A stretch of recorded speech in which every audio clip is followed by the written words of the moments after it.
Alright guys, let's start off with giving your name and who your teacher is. And here's number 1. The answer is 8n minus 6. So remember, less than is a turnaround word. So it's not 6 minus, it's minus 6. And then product just means multiplication, but we don't put 8 times n or 8 dot n. We just say straight up 8n. So 8n minus 6. Number 2. And the answer is B. So remember, when we're evaluating expressions, the most important part is to use parentheses when you're plugging in. So for B, this is going to be 5. For A, it's going to be 8. And then for C, it's going to be negative 4.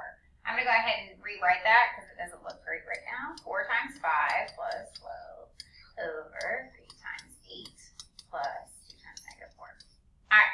So when we have a complex fraction, we always simplify the top first. According to GEMDAS, we have grouping. Really, a big fraction is a grouping, so cool.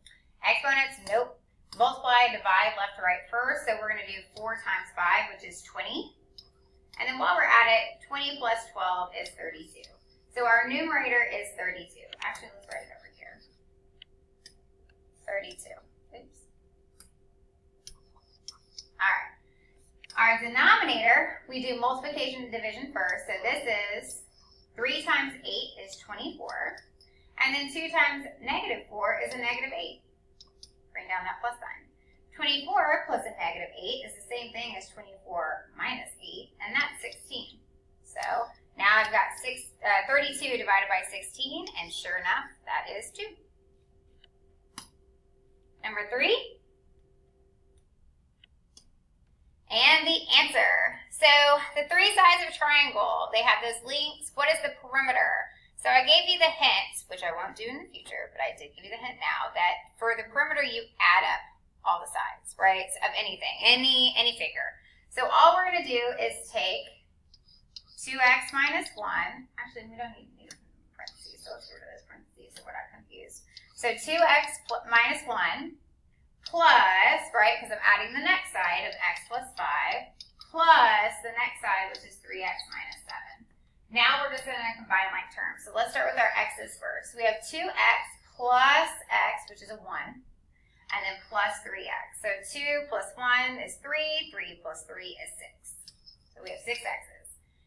Now we're left with negative 1 plus 5 minus 7. So negative 1 plus 5 is 4. 4 minus 7 is a negative 3, making my answer A.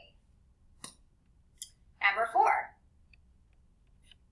And here's the answer. So the first thing that we do is we distribute. So we don't distribute a 5. We have to take the sign in front. That's a negative 5. So negative 5 times 6 is a negative 30. Negative 5 times a positive 7a. So negative 5 times 7 is a negative 35. And then we have our a. Drop down that 4a that was not touched yet. Then we're going to combine like terms. Let's start with our variable. So we have a positive 4a and a negative 35a. So 4 minus 35 is a negative 31a. And then we're left with negative 30. Number 5. And the answer is C. Remember, the most important part is using those parentheses. So let's plug in our 1 for our x first, and then y is worth 3 squared. All right? So according to order of operations, we do exponents first. So let's do this first. 1 squared is 1 times 1, which is 1. We still have some exponents, so 3 squared is 3 times 3, which is 9. Okay, done with exponents. Now we're going to multiplying and dividing left to right. So 3 times 1 is 3. And then 3 minus 9 is negative 6. Done. Once again, y'all, put that in your calculator just to make sure. Check method. Number 6. And here's the answer. So this is a square root. But first we need to do our factor tree. So always start with, here's our prime numbers. And then there's definitely 17 and more and so forth, but those are usually going to cover it. So start with the 2. Is 50 divisible by 2? Yes, it's even. So 50 divided by 2 is 25. right, 25 is 5 and 5. And notice how I'm crossing off as I go. All right, so now it's a square root, which means I need to have 2 people to go outside. So let's draw our square. 2 is by himself, so he has to stay inside. 5 gets to go outside and play. So D is my answer. Here's number 7. And here's the answer. So 135, we're going to start with 2. It is not divisible by 2 because it's an odd number. I'm going to say it's divisible by 3. Here's a quick little trick, guys, for the 3. So 1 plus 3 plus 5, right? I'm just taking 135. 1 plus 3 plus 5 is 9. 9 is divisible by 3, so I know this entire number is divisible by 3. That's just a quick way to do it in your head, but whatever. So you don't have to immediately go to your calculator. But 135 divided by 3 is 45. 45, remember 4 plus 5 is 9, so yes, it's divisible by 3. 45 divisible by 3 is 15. Once again, 15 is 3 and 5. Alright, this time it is a cube root, which means 3 friends need to be there in order to go outside. So all of these 3 get to go outside, and then this 5 is stuck inside. So 3 cube roots of 5. All right, here's number 8. All right, so we have negative 135. For cube roots, you see this negative, instantly we take the negative out. Instantly. We know it's going to come out. So here's our little answer box, we know negative is going to be out here. Boom, because negative 1 times negative 1. So just knowing that, we can get rid of A, and we could have gotten rid of D. All right, so then for the 135, it's the same thing as the last question. So it's 3 and 45, 3 and 15, and then 3 and 5. So once again, it's a cube root, right? Cube, so we have to have 3 friends to go outside, and then the 1 stays in.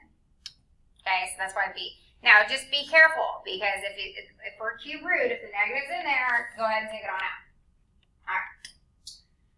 Number 9. And here's the answer. All right, so let's do some GEMDAS. So do I have any grouping symbols? So parentheses, brackets, whatever. Yep, right here. So 12 minus 4 is 8.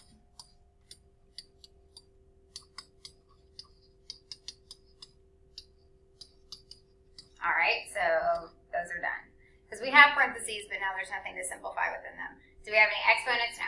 So now we multiply and divide left to right. A fraction is just a fancy way of saying dividing. Or we could just straight up simplify. So 3 divided by 4 is 0.75. I'm going to keep it as a decimal right now. And if we have to convert it back into a fraction later, we will. But, I mean, we know the answer is negative 42. So, all right, so I'm going to keep multiplying and dividing left to right. So 0.75 times 8 is 6.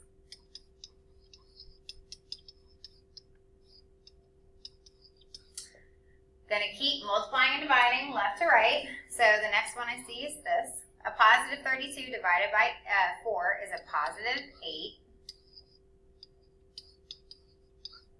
Going to keep multiplying and dividing left to right. A positive 8 times a negative 6 is a negative 48. And 6 minus 48 is a negative 42. Boom. Now straight up from here, you could have put it straight up in your calculator, and you could have gotten negative 42. I'm really excited. That's amazing. But you need to do the work. And then once you put it in your calculator and you see it's negative 42, you know for sure that you have the right answer. So don't just rely on that calculator, because sometimes we hit things incorrectly and so forth. So do the work, do the actual math, and then use your calculator. Here's number 10. And here is the answer. So we're evaluating again.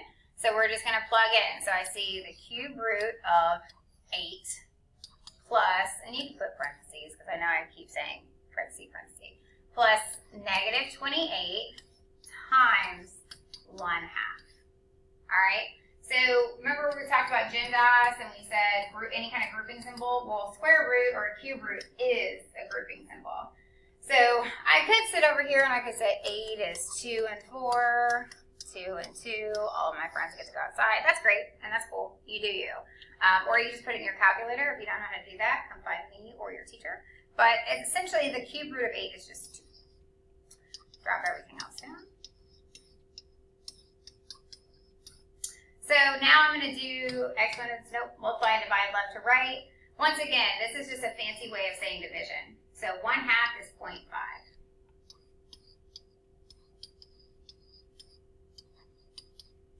We're still multiplying and dividing left to right. So negative 28 times 0.5. Or if you didn't want to do that stuff and just say, hey, what's half of negative 28? Well, half of negative 28 is negative 14. But yeah, you can put that in your calculator to get the same thing. It's 2 plus, and then 2 plus a negative 14 is a negative 12. And that's it. Okay, go do your IXLs, and you will be good for today.